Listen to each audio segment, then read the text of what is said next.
So, yeah, oh, thank you for recording.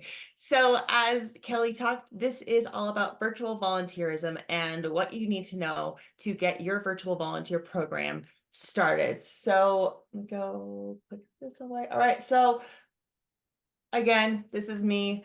I've been with Best Friends for about 2 years now, and prior to joining Best Friends, I was a volunteer programs coordinator with Los Angeles County Animal Care and Control, and before that, with Girl Scouts of Greater Los Angeles as a program manager. So I am definitely a nonprofit minded person, and I love working with volunteers and people who want to be of service. So that is my origin story before coming to Best Friends. And my colleague Jess Roper, she is currently the Sanctuary Operations Support Coordinator, but we first originally worked together on the National Operations Support Team here at Best Friends. And she was one of my right-hand people to get our virtual volunteer program going, supported. And I'll dive into more of what we currently call NOVA, our virtual volunteer program, and how that came to be and what it originally started as, how it has evolved, and how it supports Best Friends now. So first, I want to bring the question to you, and feel free to pop it in the chat or just let this be something that you want to think about. What is taking up your attention right now while you're sitting on this meeting that you wish somebody could be doing for you, or you could hand off to somebody? Like I'm sure there's something like your emails might be pinging right now, or there may be that email, that spreadsheet you just haven't conquered. Maybe think about those things that are sitting on your to-do list that you would love to get on your to-done list, but they're just kind of, you can't find that time, or you just don't have the mental bandwidth to conquer it. Just think about all those things that you have going on that you want help with. Because we're gonna circle back to that, to what are those things that you need to accomplish, those things that you need handled. Maybe it is as simple as answering an email, but you need a helping hand on that. But things we're going to cover today in this session are why you should create a virtual volunteer program, and then also what to consider before you get started, because it is kind of a big leap, especially if you're more of like a traditional brick and mortar based facility, or if it's just one of those like, oh no, we're concerned about what might happen when we let a volunteer into our computer systems. Like, things to think of before letting people in, because you absolutely can let them, and you can include it, and you should include them too. Components of a successful program, what makes a virtual volunteer program successful, not only for the volunteer, but for you and your organization. And then how to overcome challenges and actually get that next step going of getting your volunteer program off the ground. So main considerations of why should you start a virtual volunteer program? Because it's going to free up your time. There is an initial investment that you do need to make, which is going to be paramount to having a successful program. It's not just going to be, a crock pot, set it and forget it, let it be program, as any well-run volunteer program isn't, right? You need to have that engagement, the consistency, the training, the thorough onboarding, so people feel confident. All those paramount pieces to a successful in-person volunteer program also need to be implemented in a virtual volunteer program. And volunteer hours are going to add up to full-time employee hours. And actually, we did this. We looked around at our virtual volunteer program, volunteer service hours. And actually, I do see some of our NOVA volunteers on this call, so thank you for joining.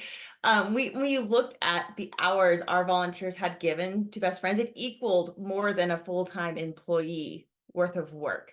So think about that. Like, all these people who are willing to give support to your program, it might actually add up to even a full-time employee of dedication, of time, of very incredible knowledge that if you just ask, they're going to be willing to give you, more than likely. It'll allow you to focus on what's in front of you. So that was a main thing that we're always introducing to our life-saving centers is, if a volunteer can do it via computer, or if you're doing his task via computer, it's likely that one of the virtual volunteers can handle it for you. So you can focus on the animals right in front of you. You can focus on those people who are walking into your center looking to adopt. You can handle getting the foster supplies to the foster caregiver who is walking in saying, I need more KMR. So otherwise, the virtual volunteers can help with the follow-up for the fosters, or they can help with triaging those phone calls on your foster emergency line. It'll allow you to finish big projects. Again, this is a whole bandwidth investment conversation and understanding where you need to put the stop on all the energy you're expending and to have someone help you. Because we always try to handle animal welfare people. We always want to handle multiple things at once, right? We're always running around trying to accomplish like 1,000 different things, but then our quality of work might not be as great as it can because we're trying to give our attention to a million different places. If you're allowing other people in to support you on that, then you can give your attention more thoroughly to those important things. And then you can engage more people in your work because there's this really great ripple effect of when you bring in more volunteers to your work, they're going to also bring in more volunteers to your work. Your why is going to get out there into the community more, which is great because everybody needs more fosters, right? That's always a main challenge of volunteer programming is, or foster programming is, we need more fosters. So the more people you include in your program as volunteers, the more the word gets out on your organization and why they should be supported and how ways to get involved. So overall, win-win-win all around the world of why you should start a volunteer program. I also want to give a little history on how we got started with our virtual volunteer program here at Best Friends. And also, I should say, feel free to drop your questions in the chat along the way. I have my eye on it just in case, and I'll answer it as I can in the moment or at the end of the session. We were a part of the pandemic pivot, of course, when everybody had to shift their focus from in-person programming or community engagement to virtual volunteer programming and engagement. We saw an opportunity. And we needed to bring in virtual support for our life-saving centers, especially for the foster programs. So for those of you who don't know, Best Friends Animal Society, we have centers and the sanctuary across the nation. So our sanctuary is our headquarters more or less, and that's in Kanab, Utah. And then we have life-saving centers, physical brick and mortar. Some of them are shelter-like, other ones are more office-like across the country in Los Angeles, Salt Lake City, Atlanta, Houston, New York City, Northwest Arkansas is our newest one. So they're all over the place, but they all have their animals in care and foster programs. So we identified that, oh, these programs need assistance. So we started with the National Foster Care Support Volunteer Program. And all of these virtual volunteers were focused on supporting those foster care programs at our life-saving centers. So doing things like foster follow-up and sending those emails, or doing other items like uploading medical records into Shelter Love from the fosters going to see the, get their 6-week checkups if they're kittens or puppies or whatever animal they might be, or things including answering, like I said, the emergency phone lines. We utilize other technologies that will allow these volunteers who are probably in another state to support these programs via their computers, which is fascinating. And I'll actually go over some of the technology that we utilize here at Best Friends to have that virtual support happen. And I'm confident that there's some that you can bring on board to your programs that are going to be super helpful. We found inclusive options, ways to keep people involved, which is really nice with the virtual volunteer programs. People often do want to help at your programs, but they may not be super animal savvy, or they may not have availabilities as much to assist in person. But that's what's nice about a virtual volunteer program is you are able to have basically different levels of engagement that can suit the volunteers' skill sets, or maybe they're interested in growing into new skill sets. Like maybe they're comfortable with Excel, but they're willing to learn Airtable, which is like the boss level of Excel if you haven't used Airtable yet. It's amazing. It's wonderful. We use it a lot, but it's also quite intimidating at the beginning. But yeah, if you're able to have that growth mindset for the volunteers, you can definitely include a whole lot of different skill sets and skill focuses of different volunteers into your program. Yeah, like I mentioned, National Foster Care Support, what we started with, and it has now evolved into NOVA. So when we started National Foster Care Support Program in 2021, early 2021, like I said, it was foster focused to support our foster programs. But then we realized our volunteers are doing a heck of a lot more than focusing solely on foster programming. They're doing a lot of general support work for our life-saving centers. So we decided to rename the program to NOVA, which stands for National Operations Volunteers and Ambassadors, which really encapsulates the fact that these volunteers are really doing more operational support. So I want to give examples of things they do, but there's so many things they do, from as what might seem simple as, like I said, email replies, where they use canned emails that are designed by our life saving centers to respond to foster caregivers or to potential adopters, to going and working on very complicated reports. Like one of our volunteers who I see on here, Terry, she's what we call our stats captain. And she works through 1,000-line spreadsheets and does incredible data crunching, which is so imperative to our operational. What Terry does, and she logs on every day, and she helps us achieve great things. And because she is a virtual volunteer supporting us, we're just grateful to have her, and we're able to accomplish so many things because she is handling this one giant task for us. So our staff time can be spent on other projects, other items that need that attention. So it might sound a little intimidating so far, like giving the volunteers access to computers, training them, whatever. These are the components of a successful program. And it's very imperative that you do all 4 of these steps. Recruitment is important because you need to get people onto your team, right? And one of the big things that we're very fortunate about is we have people who are inspired by the Best Friends mission, and we always include them in our why. Our volunteers are so important to reaching our No Kill 2025 mission that they are able to come in and join us and help us achieve that why. So we're very fortunate to have that already, which is something you may need to work on with your programs. Like explain the why, have people understand your mission for your organization. Like clearly, way to get down to it, the mission is to save animals, to get them into foster care, and then to get them into their adoptive homes. But sometimes people don't understand clearly, of course, what fostering is. I know that's a conversation we're having all the time, is explaining what it actually is to be a foster caregiver for an animal program, what that commitment looks like. So you're able to then get more people onto your why, into your mission, and to have that propelling inner fire to keep them passionate and interested in being involved in your program on a consistent basis. What's also important is setting expectations, because that, as we all know, if you don't manage expectations from the jump, then that can lead to disappointment on both ends. So make sure you're very clear up front of, hey, this is your minimum age requirement. This is your minimum technology we will need you to be comfortable with to be successful in this program.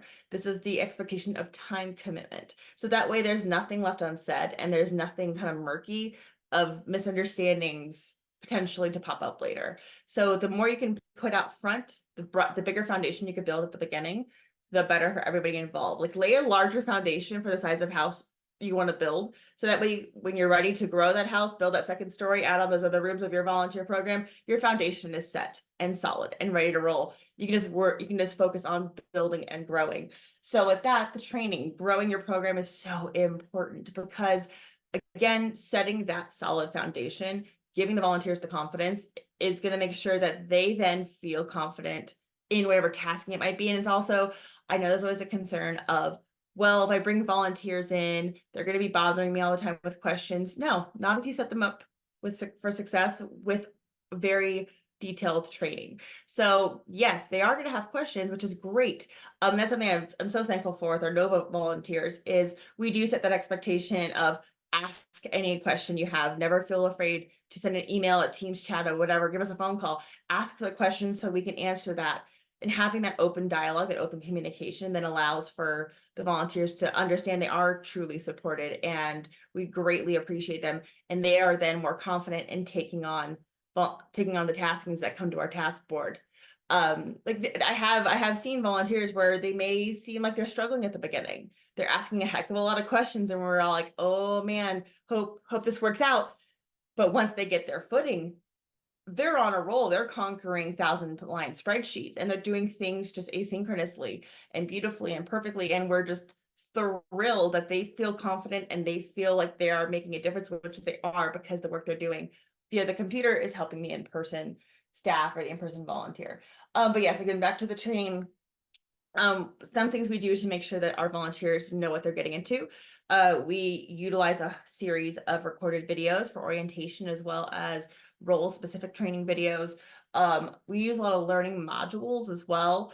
And by that, I mean, we do not just the videos, but we also have a thing called the launch pad because we understand people learn differently. Some people like to learn via speech. Some people like to learn by doing.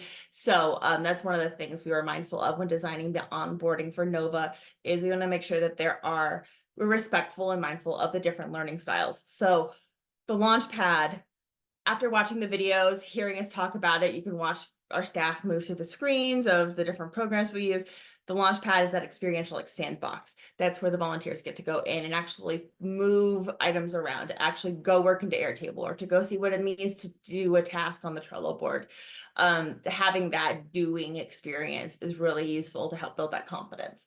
And knowledge checks to make sure the volunteers understand, again, expectations. We all know we're all on that same page. We are going to use the same terminology and we all are going to be able to work together. And then another part of the onboarding, which is one of the hurdles we'll discuss later, that there's always concerns about with a virtual volunteer program.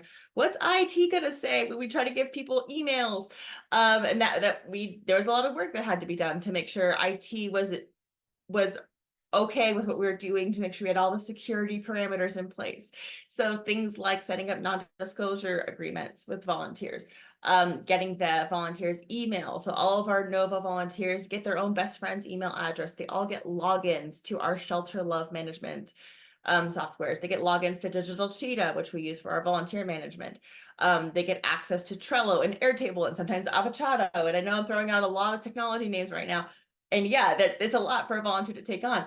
But again, just working with IT and setting the understanding of, listen, we need these volunteers to help us so we can accomplish these great things. So how can we get them involved? So just finding ways, again, to work with IT to make sure they're cool with what we're doing.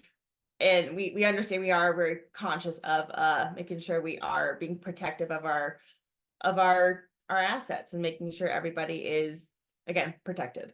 And then engagement, very, very important. Again, with a virtual volunteer program, sometimes I think people feel like, oh, it's a person on the computer, it's just a screen name. No, there's a person at that keyboard, and we need to be engaging them just like we would be engaging them if they were walking into our office right now. So things we do, and I'll dive into this more later, we give support on the daily. We say hello to everybody when they check in and check out via Teams. We do a lot of retention work. We have a retention plan where we have a cadence of, hey, 1 month, how's it going? Are you doing great? At 3 months, we send a little goodie and I'll show that off. In 6 months, we check in again. We're always want to make sure that people feel engaged and noticed. That's a big thing too, because it can get easy to feel lost in the pixels. But then make sure, again, there's a person behind each pixel. So keeping them engaged and coaching, making sure there's always room for improvement. We do have 15-minute check-ins whenever a volunteer wants. There's a little bookings link that we have. And I love that volunteers utilize it. When we first designed this, I'm like, I don't know if people want it, but we'll see. People use it. People want to just chat, whether it's about, hi, I wanted to see your face, or if it's, hey, I had this concern, or I had an issue with this, but I figured it out, but what do you think? Again, having that two-way communication, which, as you know, with foster programs, it's all about the communication. You need to hear from your fosters and they need to hear from you. Same with your volunteers supporting your program. Just having that ability to have a conversation, to have that open communication. It's so important. A little bit more on our specific volunteer program, Nova. So we do have several different roles, but all for different reasons. So we have on the far right line, you can see these are all of our roles that are like knowledge specific. So when you onboard as a Nova volunteer, you go into one of these 5 roles, and the tasks that end up on the volunteer board are then slotted out for the different roles. Again, I'll get into that in a bit, but we have our record management volunteers who are the ones who do like the Excel spreadsheets, who might do the document uploading. That's our most popular role and our most active role. We do have people sign on pretty much 7 days a week, and we have some people that sign on at like 4 in the morning. Some people are burning the midnight oil. It's really fun to see who your night owls become and where people kind of find time in their lives to give volunteer service. Adoption ambassadors, they're the ones who are doing promotion of the animals. They might be doing creative bio writing, things like that. Foster mentors, this is a really important role. This is one of those original roles from the National Foster Care Support Program that has been so helpful for not only the foster volunteers who are doing the actual animal care, but the people or the staff running the foster programs. Foster mentors, what they do is they're kind of that liaison. They're the triage. They're answering the emergency line. Sometimes they're offering guidance, even not even only to first-time foster caregivers, to repeat foster caregivers, or to people who are even thinking about giving foster volunteering a try. The foster mentors are able to be subject matter experts and who are able to lend that virtual helping hand and supporting shoulder and listening ear to people who might be going, as we all know, fostering can be super challenging, especially if people are taking on neonates for the first time. These foster mentors can be there for these volunteers and also for you. And always know, and this is a part people might be worried, like, well, how do I know information is going to get to me? You set that expectation again, as we mentioned, setting expectations of, hey, foster mentor, if something is escalating, you're expected to notify staff.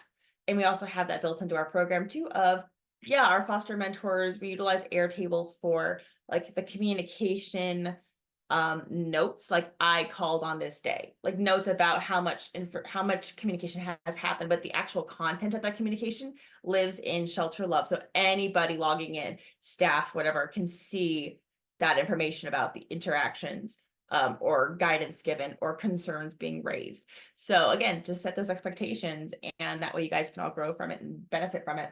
Kitten Helpline is one of our newer roles, similar to foster mentor, but it is for the public, where volunteers can help people. It was designed to be a shelter intake diversion tool, and people can text in to a kitten helpline saying, hey, I found these kittens, what do I do? And so it's always there. I will say there have been some challenging conversations, but because that's the nature of it, right? But it's been amazing to see some conversations come through, and how our kitten helpline volunteers, who most of them are also foster mentors, who are also behavior support, I'll get to that next, but how they're able to support these people who found these kittens and say, oh my gosh, what do I do? Here's the kittens, here's a photo, there's no mama. This is my first time, and to see these relationships grow and the guidance being given, it's so fascinating. Watching this simple in concept program be so dang helpful for the community, and then also for the rescues and for the shelters, because it's a private community member taking a step on helping the animals in their community and being self-reliant, but just having a little bit of support from their friends over at Best Friends. Behavior support's our newest role we have, and I have our Amanda Farah, who's our national training and behavior coordinator on this call, and she oversees that facet of NOVA. And these are volunteers who, again, are similar to foster mentors and kitten helpline, except they are doing follow-up with all of our adoptions with behavior concerns in an effort to reduce returns. It's been amazing as well to hear the evolution of relationships that have been happening because of this program, how many returns they've been able to mitigate, how much support we've been able to give to our adopters. And it's not just adopters who have just taken an animal home. There's been some people who I adopted last year. What do I do? Again, these are all places we needed help. We needed support. All these roles were designed to support our life-saving centers in different ways. And then we realized too, it's very, very important, again, as an engagement part, the volunteers need to feel like there's moments of growth, that there's ways for them to expand their skills. So we chose to create lead positions for each role, as well as overall for the program. So we have team leads. We have a lead volunteer who has become a subject matter expert in each of these roles to serve as that, like, the peer leadership. So our NOVA volunteers who are on board, they all know they have a lead volunteer that they can go to if they have questions. Then also they know they can escalate up or over to staff if they would like to. But it's so great to be able to reward these volunteers who have dedicated so much time and passion with a leadership role. It's wonderful. And I love working with our leads. They're so dedicated. And I also want to jump a little bit too. It's so important to include your volunteers.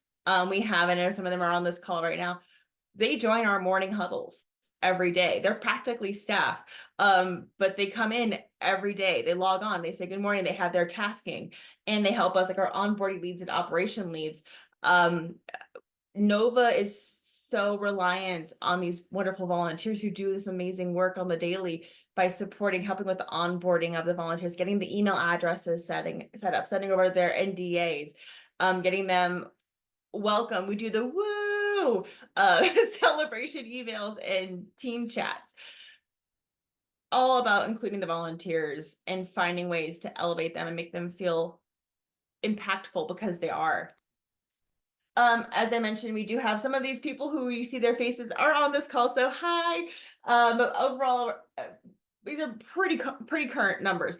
About 87 volunteers in our Nova volunteer program, our 7 lead volunteers, and volunteers from 40 states. And again, like I mentioned earlier, our life saving centers are in 5 states, because we have Kanab and Salt Lake City.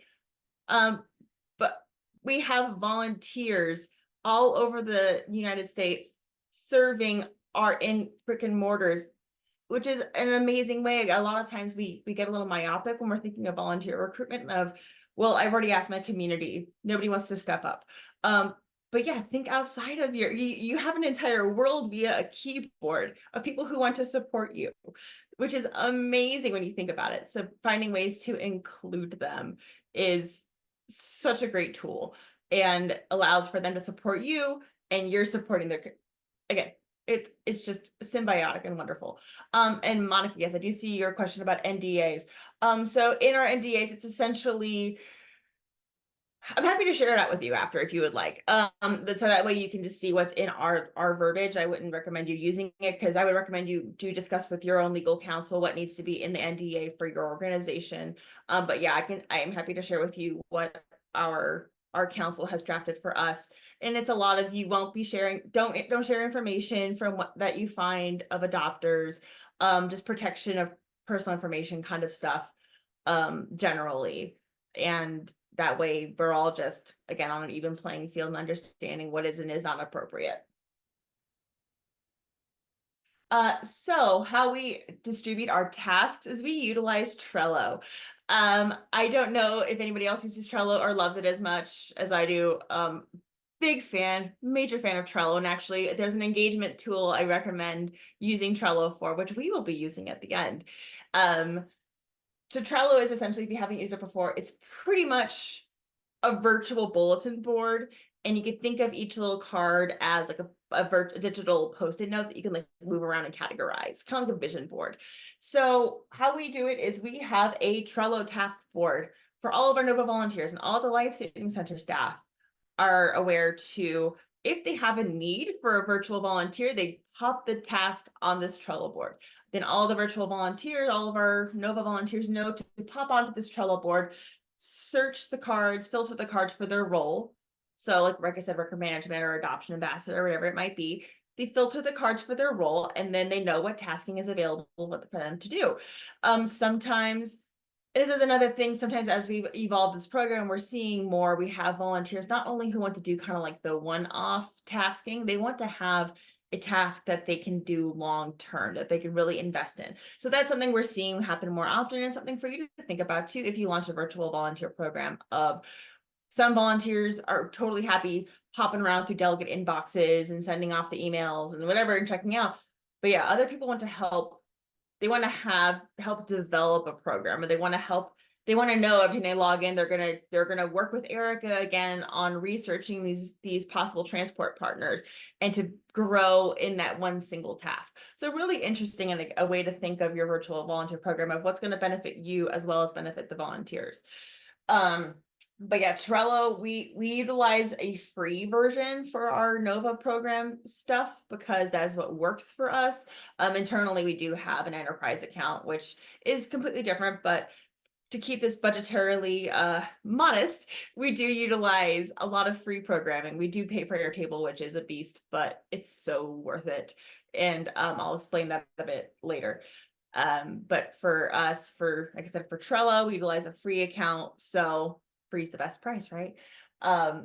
Definitely able to accomplish a lot of things with this. And it's great for communication. Again, the expectation of, hey, let me know what you're working on. So you can pass the baton for your next NOVA person who's signing on are also keeping the programs aware of what's happening. So in the Trello card, there's a comment section. So each volunteer is expected to sign in, move the card to the currently being worked on column so everybody else knows what's currently being handled. And then in the comment section saying, uploaded photos from line 95 to 102. Great. So now the next person who logs in and they move the card back to the appropriate column of waiting for being worked on. And so the next volunteer knows, oh, I'm going to take that card and I'm going to work on line 103 on. So it's really great to have communication that way between the volunteers, as well as the programs can keep an eye on the cards and see the progress. So back to all the technology that I was sharing earlier. Yes, we do use a lot of technology, and that is one piece of feedback we do get quite a bit as, holy cow, there's a lot of tech I need to learn. So we get it, but it's also utilizing all this tech has been so imperative for us to be able to grow our program and to really be fruitful in supporting our different programs, our different centers, our foster programs, our behaviors. It's needed for us. It might not be needed for you. But what we do utilize is for volunteer management. We use Digital Cheetah. That's where the volunteers go in, log their hours. It's also how we go and support a lot of the programs with uploading of foster hours. I recently heard that's one of the biggest benefits, actually, that we hear from our life-saving centers is they find a great time savings and energy savings by asking NOVA to support their foster program by uploading their hundreds and hundreds of foster hours each month. That has been an incredible help for our Salt Lake City program. So something as simple as that, like that, it's going to take up a bunch of your time. No, volunteers want to help you. So just finding ways to allow them, to include them to help you. Onboarding Airtable. Okay, so yeah, again, I mentioned it kind of earlier. It's like the boss level of Excel. So Airtable is described as a no-code, low-code spreadsheet type program, but it's also very malleable and powerful. People use it for project management, for people management, for sales tracking, for CRMs, for it's an insanely complicated onion of a program that's got layers underneath it, but it's so powerful and it can be very simple and exceptionally useful. So we utilize it, like I said, for onboarding. And the reason we find it so helpful is because we can plug in automations. So that's also how we do, like I said earlier, on the check-ins at different time points in a volunteer's journey with us. In Airtable, we'll have automations like, oh, when a certain status, let's say there's the volunteer status goes from onboarding to woo, then that triggers the, hey, send this email to this person, congratulating them, welcoming on board. Or hey, when the field that has their best friend's email address, we have a timestamp that gets kind of hidden into that base. When the timestamp hits 1 month, send the follow-up email saying, hey, volunteer, it's been 1 month. How are you doing? And that's a great way to, again, for us to even have a little bit of time saving so we can focus on the important things, like having the actual conversations, doing the engagement moments. Program management, like I pointed out last slide, we use Trello to do our task distribution. Communications, again, as you can tell, we love to communicate. Trello is our main one for task communication. We use Microsoft Teams a heck of a lot daily. Teams chats are our favorite, not the channels. Those are different. I mean, the channels can be useful for file saving. We have our group calendar on it, but if you haven't used Teams, or if you have used Teams, you might notice that Teams chats, like group chats, ping and notify differently than a chat placed in a channel. So you get more timely responses when you use the group chats versus having a conversation or a thread in a channel. But that's also part of our launch pad, as we explain to the volunteers and have them test run what it means to post in a team channel versus a chat, because they both exist, but they're different. And Outlook email is one of our biggest tasks that our volunteers utilize. We get them access. Like I said, they all get their own best friend's email address, but then we also often get them into delegate inboxes where they utilize canned responses to reply to commonly asked questions or items like that. There's ways to support via email. So yeah, lots of Outlook support. Otherwise, on the daily, volunteers are usually asked to utilize things like Shelter Love to pull reports or to update animal profiles in one way or another. a whole myriad of the Microsoft programs like Excel, Outlook, Word, all of that stuff. And again, Airtable. And if anybody does have questions about Airtable or would like to see, I don't show it in this slide presentation what Airtable looks like. If you do have questions, if you want to see like what the heck is this, I'm happy to give you a peek into what we use. And again, this is just our like program's opinion on Airtable. I'm not saying it's like the number one thing, and none of these opinions are reflective of best friends. But I'm just saying that these have been useful for our running of our virtual volunteer program. And then other items we may use on a special needs basis, case by case basis, are Avocado, Canva, and Tableau. Avocado is a web-based SMS tool, text message tool, which has been great, which is how we utilize Kitten Helpline. Kitten Helpline is all based on Avocado. So basically our volunteers can text message via the computer to a kitten finder. Canva is a wonderful program for digital design, for either flyers or social media posts. It's even got AI now, which is amazing. And it can summarize. I just learned the other day, let's say you build a presentation in Canva, like a PowerPoint-like presentation. There's a magic resize where it can take, Canva will take all the words in this presentation and create a summary, like a 1-paragraph summary, which is fascinating because that's what I ended up doing with my presentations when I revised all of our onboarding videos that I had built in Canva. I'm like, oh, sure, let me see what this summarizes as. So then it's like, oh, wow, cool. 1-paragraph summary of what record management volunteers do. This is fantastic. So yeah, utilizing technology to make your life easier is definitely achievable. And also Canva is free. There are paid accounts, and I personally do love the paid accounts for my own use. But the free accounts of Canva are very powerful and very useful. And then Tableau is, I'm not an expert in it by any means, but it's another data management tool that can help you create visualizations of your data.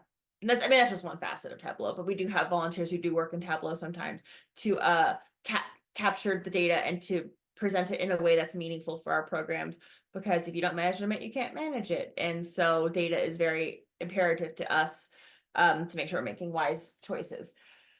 So the engagement, my favorite part, and how we keep our volunteers involved in Nova. So we are very, very big on staying connected. Like I said, the team chats are popping on the daily. We welcome everybody via chat. Their volunteers are expected to sign in via team chat to their team, to their record management team or adoption ambassador team, whatever team they belong to. And then the lead volunteers and the National Operations Support staff also will say, hey, how's it going, Sarah? Welcome aboard. How's your day going? And usually we'll send a GIF. We love GIFs. They're a lot of fun. I don't know if that's an elder millennial thing or not, but big fan of GIFs. Monthly newsletters are also very important, and it's a way to keep our volunteers involved. And here's the thing you might think is counterintuitive, but it's actually very useful. We send our newsletters not only to our active Nova volunteers, unless they opt out of emails when they leave. We continue to send, let's just say as the volunteers kind of fade off into the distance, we all have those people, right, who just kind of like step back and you hear from them less and less. We continue to send our Nova volunteer newsletters, to our entire roster of Nova volunteers. So if they onboarded in summer 2021 and they haven't logged volunteer hours for 8 months, we're still sending them the newsletter. The reason is because we still want them to be aware of what we're doing, of what our organization is working on, how are we achieving our mission of No Kill 2025.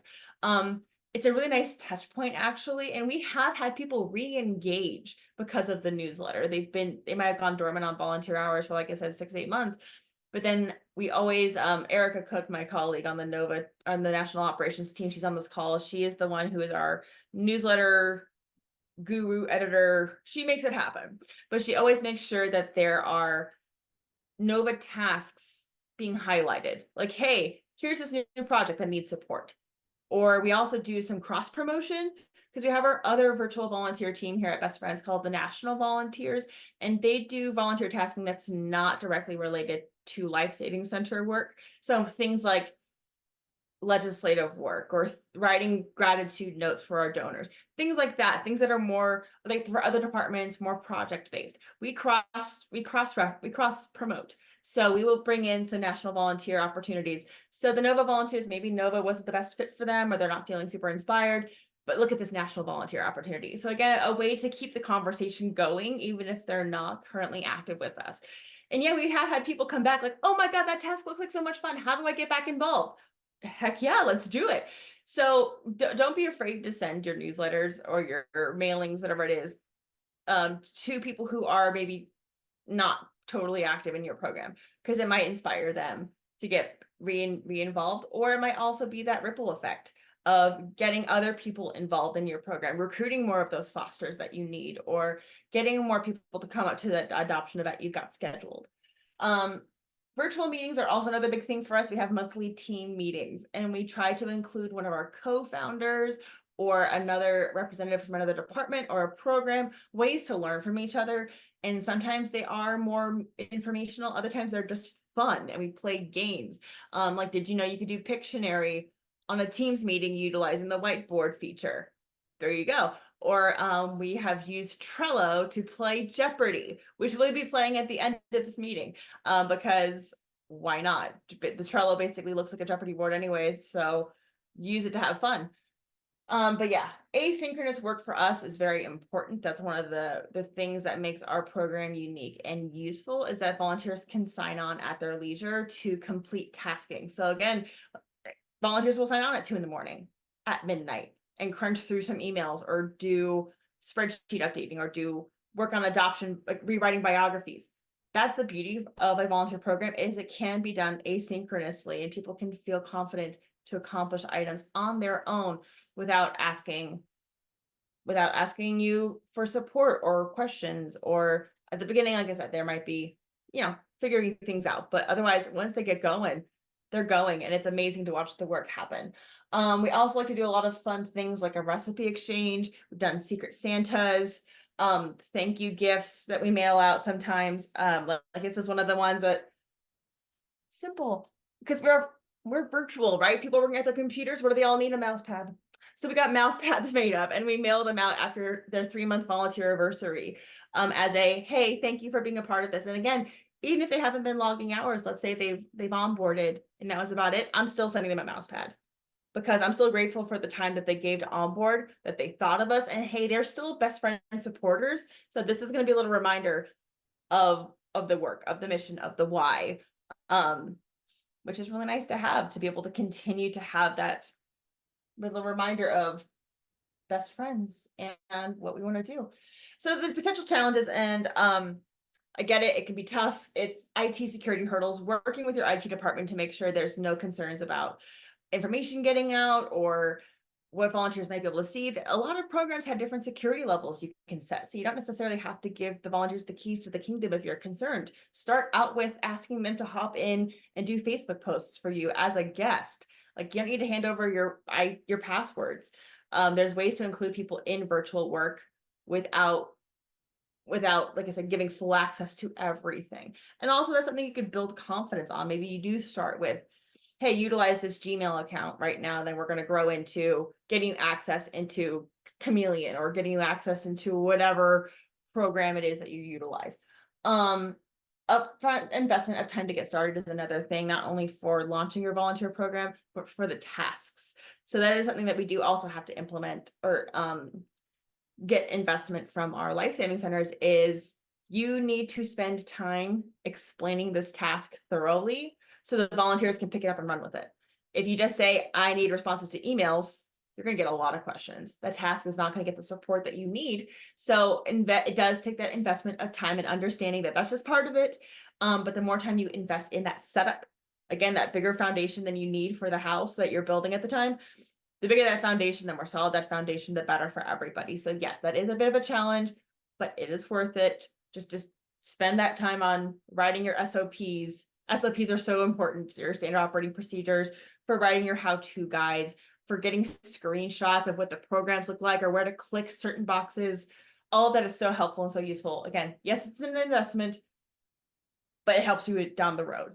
Disengagement is also a challenge, even though we do try, we are very, like I said, our monthly newsletters, our monthly team meetings, our teams chats, disengagement does still happen. So understanding and having contingency plans for, okay, how do I want to bring these people back in when they go a little quiet? Having those check-ins, having the open conversation and saying, hey, what's going on? Why are you not feeling so inspired to volunteer? Is there something else we could do that we can work with you on? And then, yeah, maybe it is finding them a long-term project to work on, or maybe it is changing roles. That's something we started doing is, hey, you're an adoption ambassador, but you're really interested in record management. Let's get you cross-trained on that so you can pick up on both tasks. That's actually been something that's been useful with our Trello board, having all of our roles on a single Trello board as people see, ooh, that's a fun task. I want to do that. And asking our leads to onboard them in that secondary role. And then frustration-inducing experiences for both volunteers and staff. Sometimes, like I said, it's just like, oh no, this task isn't set up right, or oh no, the link wasn't shared with me with the proper editing rights. Like, okay, yeah, there's going to be hurdles and snafus, but you work through it, you work past it. Things in our newsletters, Tia, that's a good question. So yeah, we always do a volunteer spotlight. We always pick a volunteer to say, wow, look at this person, look what they're doing. Here's how they came to us. Here's a photo of them if they're willing. Celebrating a volunteer. We also welcome all of our new volunteers to say, hey, thanks for joining. These people joined our program this past month. Woohoo. We'll talk about promotions we're doing. Like if there's an adoption promotion that's happening across the organization that month. We share different tasking that could use some highlighting, whether it's something on the NOVA team or something from National Volunteers that we're cross promoting. We also will put in the newsletter, hey, our next team meeting is this date. Here's the link. Here's what you can expect. It's Jeopardy. Woohoo. Things like that. So it is a good, and the open rate is actually pretty darn good. We've figured out how to write a good letter. I mean, again, props to Erica. She's our newsletter person on our team. And she knows how to write a good newsletter because our open rate and our click-through rate's actually really good. Also, one thing we have in every newsletter is a feedback form. We're not going to grow and continue to do great things if we just keep doing what we're doing. We always need to find ways to be better. So one way to do that is to genuinely ask for feedback and to accept it and to learn from it, whether it's positive or negative, whatever it is. So always in our newsletter is an anonymous feedback form that people can use to say whatever they want. And if they do want to follow up, if they do have the option of leaving their email, if they do want us to connect with them about the feedback. Otherwise, it's anonymous, and quite often it's beneficial for us. It's always beneficial, excuse me, but sometimes it's usually positive. Sometimes there are moments for us to learn from, but that's great. I would rather us learn from the challenging moments than to just ignore them like they didn't exist. We're not going to make great things happen if we operate with that. So launching your own program. I know this is a lot. You heard a lot about NOVA and what we do, but launching your own program, the main things again, thinking about what I asked at the beginning. Like, what things did you want to be handled right now? Or what things were on your to-do list that you wish could be handled for you or could be supporting you? That's that first question. How could a virtual volunteer program benefit you? Think of that to-do list. Think of those things that you're just like, man, I would really love to do an adoption event that features senior dogs, but I am just so bogged down with responding to foster inquiries that I can't get to this creative thing I want to do. Easy. Get the volunteers involved, give them some access to that email, set them up with what they need to know, give them the canned responses, tell them the parameters and expectations for communication, and let them go. Have them, they want to be of service. They want to be a part of your mission. And so making sure that you can like feed that flame, that passion, it's beneficial for both involved. What's going to hold you back from starting? Think about that. What are going to be the challenges? Do you have a director you need to convince? Do you have IT that you need to talk to? Like sort that stuff out and like think of the questions they're going to ask in advance and already have your answers prepared and say, hey, look, I know you're concerned about this part, but here's my A, B, C, and D plan for how we're going to mitigate those concerns. Start where you are and build up. Don't think you need to jump right into the deep end and create your own NOVA.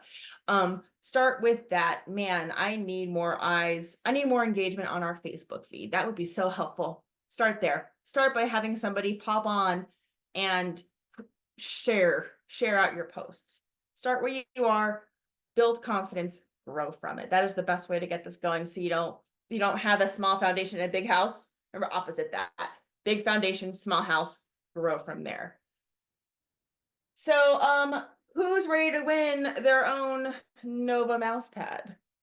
Yeah, that's right. So what we're going to do next is we're going to go play some Jeopardy. It has to do with this board. Now, everyone put your pause crossed here that I do this properly. Hang on, we're gonna see if this works. Yes, okay. Trello. Let's close you out.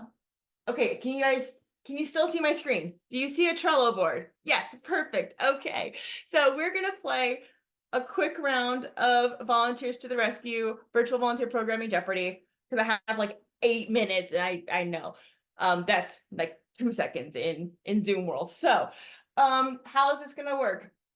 There's columns that are your categories. You see getting started, the program, or next steps, and then you pick a value. Do you want the $500 point question or the 1,000 point question? Does anybody feel like unmuting or raising their hand and going for it and giving me a category that you'd like to?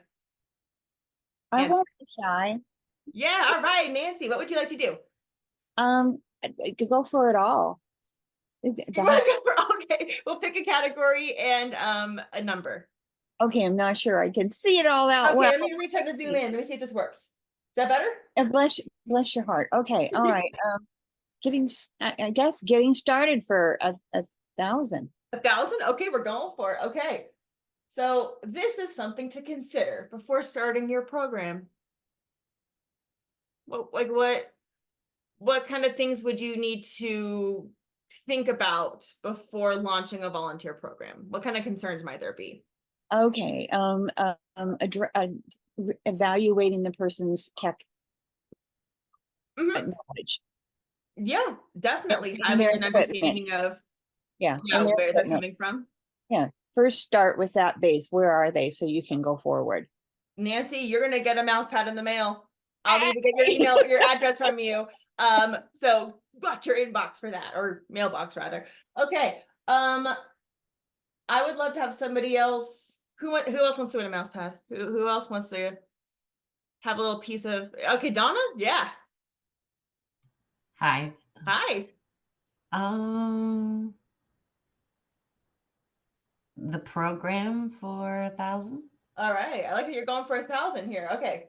One task a virtual volunteer could complete for you. Following up with your foster caregivers when they have needs that need met. Yes, that would be so useful, and it is useful for us. And I know this conversation is all about virtual foster support. And yeah, you can absolutely do delegate inbox support. Just get those canned response, analyze your inbox and see what common questions are, and then have your canned responses ready in your draft folder that the volunteers can copy and paste. And you can have the expectation of, oh, please copy me on these emails. Always sign off with the volunteer name so they know who the email is coming from. So yeah, Donna, thank you. Mousepad come your way. Please email me your address. I'll mail you a mousepad. I think I have time for one more because I do want to have a little bit of wiggle room for questions. Is there one more person who would like to take on the Jeopardy question? Nobody else wants a mousepad? Okay, well, with that, but yeah, so Jeopardy, this is a really quick version of a way that we utilize Trello for engagement with our volunteers, and it's a lot of fun, especially when we get one of our co-founders involved. It's just a lot of laughs. It's a lot of fun, and it's a great way to not only like build rapport, but also to keep people engaged and something to look forward to.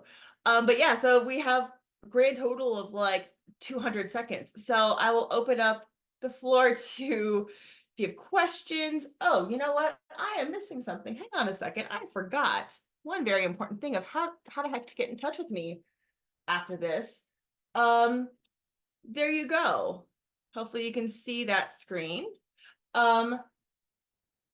Thank you for attending this presentation. This QR code, there's both my email address and Jess's email address. And if you scan the QR code, you'll be taken to our link tree, which has both of our emails as well as our LinkedIn profiles, because we would love to stay in touch with you, to help you how we can. And of course, just to champion you and cheer you on in your animal welfare journey.